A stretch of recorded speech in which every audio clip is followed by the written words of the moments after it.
Hey guys, welcome to the next tutorial of ethical hacking and penetration testing via Kali Linux. Welcome to the next tutorial of DHCP spoofing. So, before I proceed, let's go ahead and check on Google what DHCP spoofing is exactly and how they actually define it and what is actually the difference and how one can go ahead and spoof that. So, I believe you can see DHCP spoofing is a dynamic host configuration protocol that is a client and a server protocol that automatically provides an IP host with its IP address and related configurations such as subnet mask and default gateway. So as you can see that anytime I go and connect to the internet, I am automatically provided the IP addresses for all of these things. Let me just go and open it out to you. I'm automatically provided these IP addresses and the subnet mask and the default gateway, and these all things are being done by the DHCP protocol, that's dynamic host configuration protocol. So how can you might be wondering how can one go ahead and spoof a DHCP protocol or something like that? Yes, we can do that, and in computer world we can do anything that we want. So this is one of the layer 2 attacks inside a LAN network that is very dangerous for information privacy and LAN integrity, and it is a spoofing attack. So this is a special kind of attack where the attacker can gain access to the network traffic by spoofing responses that would be sent by a valid DHCP server. So you won't even recognize whether it's fake or it's original. And this attack is using a technique, again the same technique, that's ARP spoofing, also called as ARP cache poisoning or the ARP poison routing, that's APR, and that is a simple LAN attack technique. ARP spoofing will allow the attacker to intercept frames on the LAN and modify the traffic, stop the traffic, or simply snip all the traffic and do whatever he wants. So this is possible because all the communication in LAN is now crossing the attacker's interface, and this communication is vulnerable to packet sniffing as well. So you might be wondering what would be the difference between DNS spoofing or ARP-CP spoofing, because they all do the same thing but still they're different ways. Yes, you are right.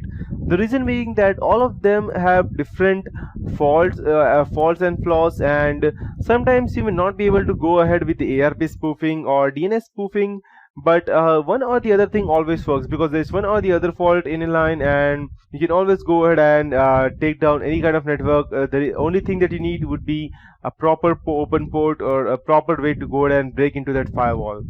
So that's how it will work. So there are different ways which go ahead and finally lead to the same thing, but one thing can be way too hard, whereas the other thing can be way too simple, even though both provide the same thing.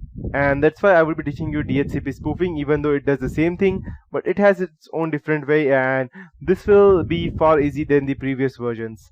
So in short words, client PC is sending a DHCP request on the network, as you can see over here. So DHCP response, and this request is a broadcast from all hosts on the LAN, and all the hosts on the LAN will receive it.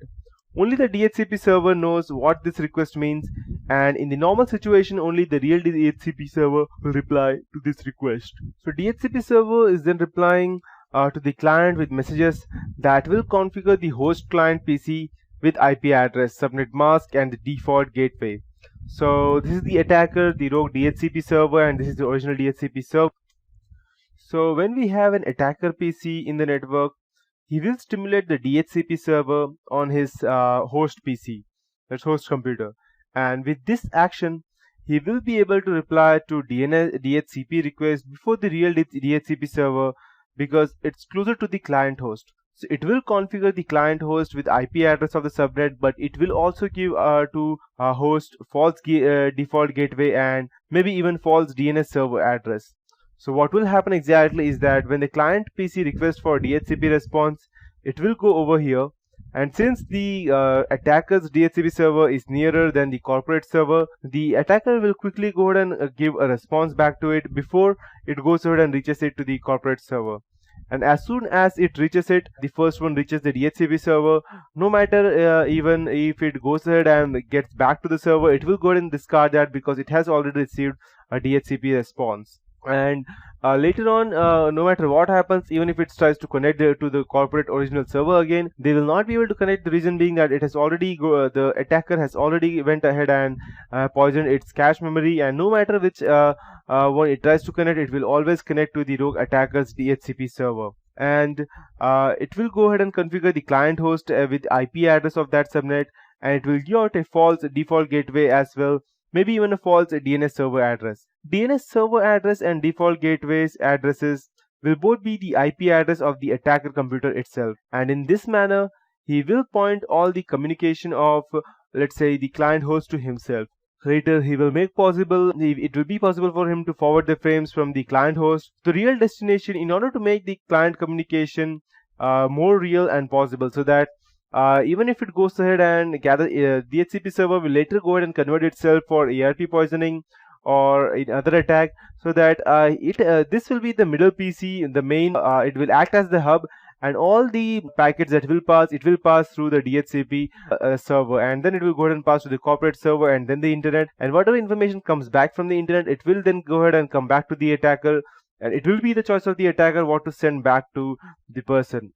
Let's say for example, this is the internet, this is the rogue attacker, and over here at the random right side there would be let's say for example boy A, and over here it would be boy B, and over here it would be boy A. So what will happen exactly is that, let's say for example, to be a more practical example, boy A is using WhatsApp on his computer, and he wants to tell the boy B to go ahead, and he's telling that I have the money for your, let's say I have your pocket money, your dad has given it to me, and this is the account number of your pocket money, and he will send it back on this, and just go ahead and gather the money from your this is bank account, and he will transfer a virtual check over the computer, but it will receive it to this person, the attacker, and he will send back the response that okay, father has not received the pocket money, and he will be giving it to me later on at later point of time. So the boy B will go ahead and respond it back to the person, it's okay, fine, I will go ahead and collect it later from my father, but it will not reach the client PC directly, it will come back to the attacker, and the attacker will send, okay, fine, no problem, I will collect it from the bank. So for both the parties, boy A and boy B, they don't need to communicate anymore, since they both will think that their original message has been passed. But the original message is only known by the attacker over here. The reason being that he knows what is happening and which account number it is, and later on he will go ahead and gather the check, and he will disappear later on. And the people below over here will not even be able to recognize what happened, and later on they both will be cursing each other, stating that they are lying, and yes, that will be the problem between them. And so it will be either this person has went ahead and used all the money for himself, or it will be him. But the attacker, no one will even recognize that he was there, and that's how it works. So the attacker can also sniff frames, and he can also go ahead and strip off the SSL if the person is using SSH service. And as you can see from the picture, the DHCP spoofing device is situated in the local area network position. So he has the possibility to reply to the client DHCP request before the request is able to reach to the real DHCP server. The legitimate server may also reply, but if the spoofing device is on the same segment as the client, its reply to the client will arrive first, and the intruder DHCP reply offers an IP address and supporting information that designates the intruder as a default gateway or the domain name system. So what this person will do exactly, it is that first it will go ahead and respond it back to itself, and the original message will be passed over here. But by the time this response, the original response, the first response comes back from the corporate server, the attacker will already have the access, and the DHCP response may not even pass through this. It may pass if the attacker is already connected. The response will pass through the attacker's point of view, and once it goes ahead and transfers from the attacker's point, then the attacker will even know what the IP address and the MAC ID of the DHCP server are, and what are, let's say, a gateway or default gateway. The attacker may then go ahead and spoof its original gateway, the same as a corporate server. So even if the person goes and tries to get the IP address where it was connected, it will see the corporate server's original IP address and the MAC ID, which are spoofed by the attacker, and they won't even come to know, because they will think that it was normally connected, and it may be some other problem why they were not able to connect, or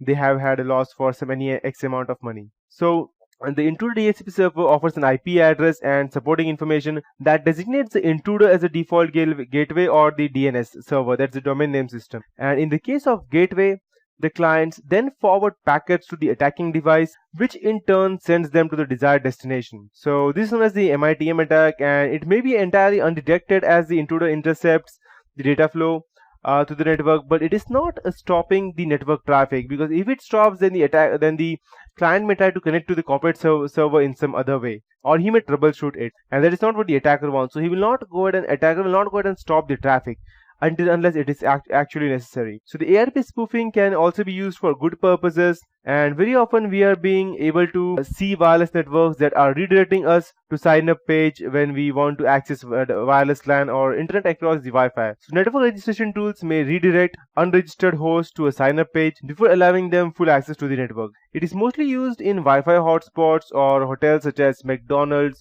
or something like that. When you go over there and you try to access the free internet, they will first redirect you to their own Airtel or whichever Vodafone or whichever internet they are using, and they will go ahead and ask you to go ahead and first use your let's say your mobile number to go ahead and register. And as soon as you register your mobile number, you will get a 6 to 7 digit code which you will have to enter, and only then the internet will start. The reason for that would be that any random person can go ahead and use the internet for fake reasons, and the person who is actually going ahead and using that, if he uses for any malicious purposes, then the owner of the Wi-Fi or the hotspot will be able to recognize by using the mobile number, until unless the mobile number is also fake and that is also spoofed from somewhere else. So I cannot say that there can be always solutions to all the problems, because as the number of solutions increases, the number of problems will always increase. And so it is mostly used in McDonald's and other sorts of network to control the access of mobile devices to the internet, and sometimes make user pay for the internet access. So for that purpose, they are redirected using ARP spoofing to a device known as head-end processor that goes ahead and redirects these things. So ARP spoofing can be used to implement redundancy of network services. A backup server may use ARP spoofing to take over a server that has crashed and apparently transparently offer reduced redundancy. So these are the examples that an ARP spoofing is not only used for malicious purposes, it is also used for good purposes, but it depends upon the nature of the person as to how he sees that. So that would be it for this tutorial. In the next tutorial, I will be starting with the ICMP redirection, and finally the traffic tunneling and port stealing.